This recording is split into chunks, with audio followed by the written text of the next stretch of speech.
Time now on Bay Lifestyle to catch up with the team from the Canny Group. And today we're talking to financial advisor Matt Stokes, who's joined us on a number of occasions. And Matt, you're going to talk to us about personal insurance. And I'm feeling a bit cringy here because I think this is actually something I should be thinking about. Yeah, well, it's probably something everyone should think about at some point, Roxy. And I guess today we just wanted to talk about the importance of reviewing what you might have in personal insurance. And if you haven't got any, well, that's probably even more reason to give it some thought.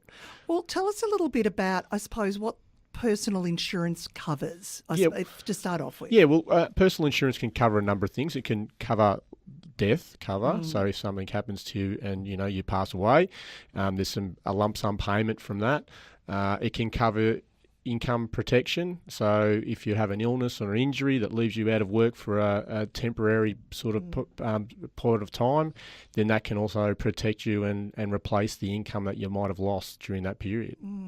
Well, that's a really important one. And what's interesting with that, I think back in the day, it was always thought, well, that's something you might get for the father in the family or the husband, but not for necessarily the female. But now men and women are both in the workforce supporting families, and women, well, they probably should earn more. Can I just say that, Matt? No, that's all right. You can say that.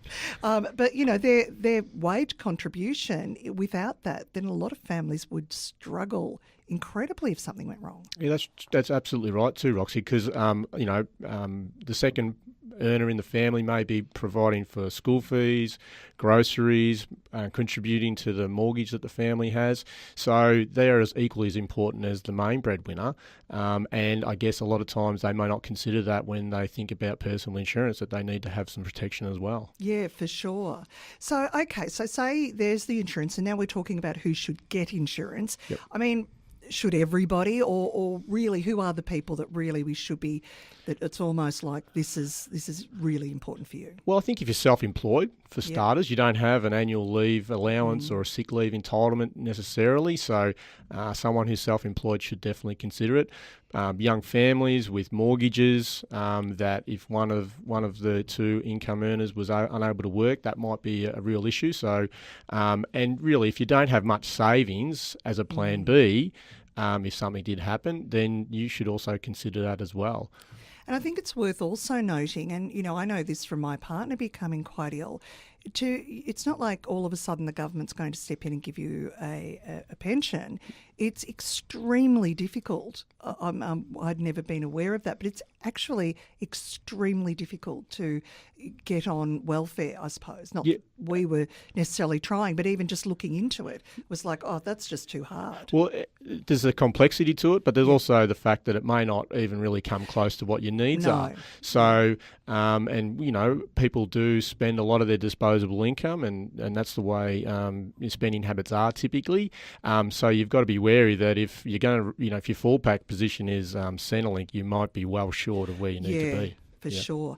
Okay, so it's really, we kind of know the people who should get it, but are there lots of different insurance agencies out there, or is it all pretty much the same? No, there's a lot of different insurance providers, and some have their particular specialty in terms of they might be more inclined to insure someone in a trade or a high risk or special risk sort of employment environment. So, there's not. It can be a matter of engaging someone like ourselves as financial advisors to then try and locate the best insurer for your particular occupational risk. Well, and I actually know, I think there are even insurers that specialise in insuring women. That's right. So they look at the particular requirements that are for women working or women that might be different to what men need. Yeah, So there's that sort of thing to consider, that it's not just one size fits all when it comes to insurers,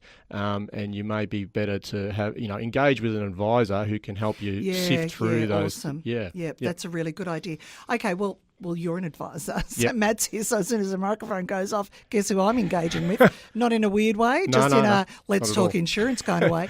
But Matt, personal advisor, you're a financial advisor. Yep. You can advise on personal insurance, what's out there in the marketplace. Absolutely. And in fact, that's a great place to start, because I think, to me, like, where would I start? Do you ring one of those numbers that you see at midnight on those sales infomercials? Yep. Or is that just like, hold on a minute, let's get something that is a lot more, well, maybe reputable or, Yeah, and I think suitable for what you need? and that's where we hopefully can step in and help our people navigate their way through those sort of comparisons, really. Fantastic.